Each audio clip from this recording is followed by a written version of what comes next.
News 24 घडामोडी, श्वास चालू घडामोडींचा। 30 वर्षांच्या ताब्यातील जमिनीवर बेकायदेशीर व्यवहाराचा आरोप, न्याय न मिळाल्यास तीव्र आंदोलनाचा इशारा। अरणगाव येथील आपल्या 30 ते 40 वर्षांपासून ताब्यात असलेल्या वडिलोपार्जित गट क्रमांक 13-3 या जमिनीवर काही नातेवाईकांनी खोट्या नोंदी करून ती जागा बेकायदेशीरपणे विकल्याचा आरोप केला आहे। सदर जागा खरेदी करणाऱ्या व्यक्तीने कोणतीही शहानिशा न करता ती कमी किमतीत घेतली असून आता ती पुन्हा विकण्याचा प्रयत्न सुरू आहे। मूळ मालकाचा जमिनीवर ताबा असल्याने त्यांना रोखण्यासाठी खरेदीदाराकडून राजकीय आणि पोलीस प्रशासनाचा गैरवापर केला जात असल्याचा आरोप कांबळे कुटुंबियांनी केला आहे। कोर्टाचा कोणताही आदेश नसताना पोलीस संरक्षणाचा धाक दाखवून खोटे गुन्हे दाखल करण्याची व खंडणीच्या गुन्ह्यात अडकवण्याची धमकी दिली जात असल्याचा आरोप कांबळे यांनी केला आहे। या प्रकारामुळे त्यांना प्रचंड मानसिक त्रास सहन करावा लागत असून प्रशासनाने तात्काळ दखल घेऊन न्याय न दिल्यास गाव पातळीवर तीव्र उपोषण आंदोलन करण्याचा इशारा त्यांनी दिला आहे। प्रतिनिधी स्वामी गोसावी, न्यूज 24 घडामोडी, अहिल्यानगर। आम्ही रमेश शिवराम कांबळे, राहणार अरणगाव, नेराबाद। सदर विषय असा आहे की आमची वडिलोपार्जित जागा गट नंबर 31/3 मध्ये हा आमचा पूर्वीपासून म्हणजे जवळजवळ 30 ते 40 वर्षापासून आमचा ताबा आहे त्या जागेवर। आणि त्यात ताबा असल्यामुळे खरेदी घेऊन म्हणजे आमच्याच बंधांनी त्या जागेमध्ये पूर्वी खोटी नोंद करून ती जागा विकली।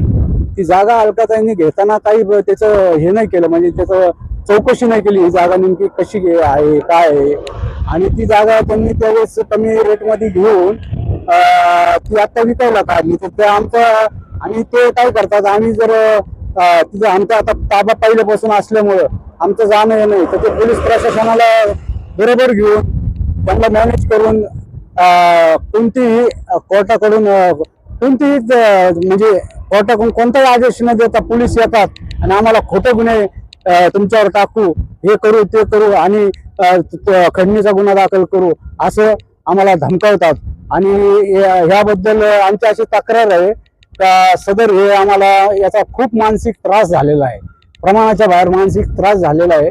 तरी आम्हाला हे आम्ही मूळ मालक असून आमचे वडिलोपार्जित आजोबा पंजोबा यांची जागा असताना हे म्हणतात की ही जागा आमची आहे आणि आम्हाला राजकीय आणि पोलीस प्रशासनाकडून मोठा दबाव आणून सतत पोलीस प्रोटेक्शन मध्ये कोर्टाचा काही आदेश नसताना सतत पोलीस यांच्या संग असतात।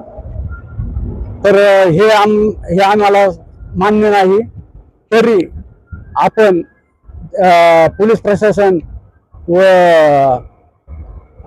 प्रशासन तसेच राजकीय व्यक्ती यामध्ये येता कामा नये। हे जर थांबवलं नाही तर यांनी आम्हाला न्याय नाही दिला तर गाव पातळीवर आम्ही मोठं उपोषण रस्ता रोको करू, ही आमची नोंद प्रशासनाने घ्यावी, ही नम्र विनंती। अशाच बातम्यांचा आढावा घेण्यासाठी आजच आपल्या YouTube चॅनलला सबस्क्राईब करा।